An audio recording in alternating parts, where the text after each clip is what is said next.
नमस्ते दोस्तों और स्वागत है आपका नॉलेज बाइट में। क्या आपको पता है कि अब भारत ने दुनिया में एक और बड़ा इतिहास रच दिया है? जी हाँ, बिल्कुल सही सुना आपने। आर्थिक मोर्चे पर भारत ने एक और देश को पीछे छोड़ दिया है और अब वो दुनिया की चौथी सबसे बड़ी अर्थव्यवस्था बन गया है। आज के इस नॉलेज बाइट में हम जानेंगे कि कैसे भारत ने जापान को पछाड़ा, वो कौन से कारण हैं जिन्होंने हमें यहाँ तक पहुँचाया, और क्या अब हमारी नजरें दुनिया की तीसरी सबसे बड़ी अर्थव्यवस्था बनने पर हैं। तो तैयार हो जाइए, क्योंकि ये बाइट आपके ज्ञान को बढ़ाने वाली है। चलिए शुरू करते हैं। भारत ने वैश्विक आर्थिक परिदृश्य में एक ऐतिहासिक उपलब्धि हासिल करते हुए जापान को पीछे छोड़ दिया है और अब वो दुनिया की चौथी सबसे बड़ी अर्थव्यवस्था बन गया है। नीति आयोग के सीईओ बीवी.आर. सुब्रमण्यम और अंतर्राष्ट्रीय मुद्रा कोष IMF द्वारा जारी नवीनतम आंकड़ों के अनुसार भारत की नॉमिनल सकल घरेलू उत्पाद GDP अब जापान की तुलना में अधिक हो गई है, जो देश की तीव्र आर्थिक वृद्धि और वैश्विक पटल पर बढ़ती प्रमुखता को दर्शाता है। आंकड़ों के मुताबिक भारत की नॉमिनल GDP लगभग $4.19 ट्रिलियन तक पहुंच गई है, जबकि जापान की GDP मामूली रूप से $4.18 ट्रिलियन पर आंकी गई है। यह मील का पत्थर भारत की मजबूत आर्थिक गति और लगातार प्रगति का प्रमाण है।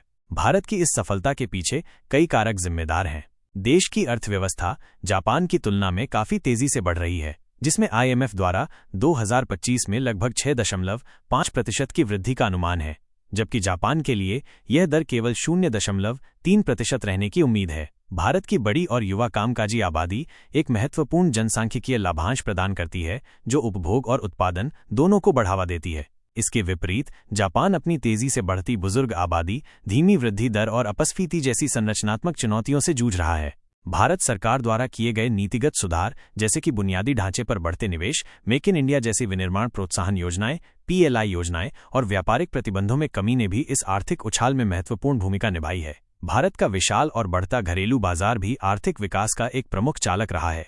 इस उपलब्धि के बाद भारत का अगला लक्ष्य जर्मनी को पीछे छोड़कर दुनिया की तीसरी सबसे बड़ी अर्थव्यवस्था बनना है। नीति आयोग के CEO सुब्रमण्यम ने विश्वास व्यक्त किया है कि यदि वर्तमान आर्थिक नीतियां और सुधार जारी रहते हैं तो भारत अगले 2-3 वर्षों में ये मुकाम भी हासिल कर लेगा। हालांकि यह ध्यान रखना महत्वपूर्ण है कि कुल GDP में जापान से आगे निकलने के बावजूद भारत की प्रति व्यक्ति आय अभी भी जापान से काफी कम है। विशेषज्ञों का मानना है कि भारत का अगला बड़ा ध्यान केवल कुल GDP में वृद्धि पर ही नहीं, बल्कि प्रति व्यक्ति आय को बढ़ाने पर भी होना चाहिए, ताकि आम नागरिकों की समृद्धि और जीवन स्तर में सुधार हो सके। ये ऐतिहासिक क्षण भारत के लिए एक महत्वपूर्ण संकेत है कि वो सही आर्थिक दिशा में आगे बढ़ रहा है और आने वाले दशकों में वैश्विक अर्थव्यवस्था में एक प्रमुख शक्ति के रूप में उभरेगा।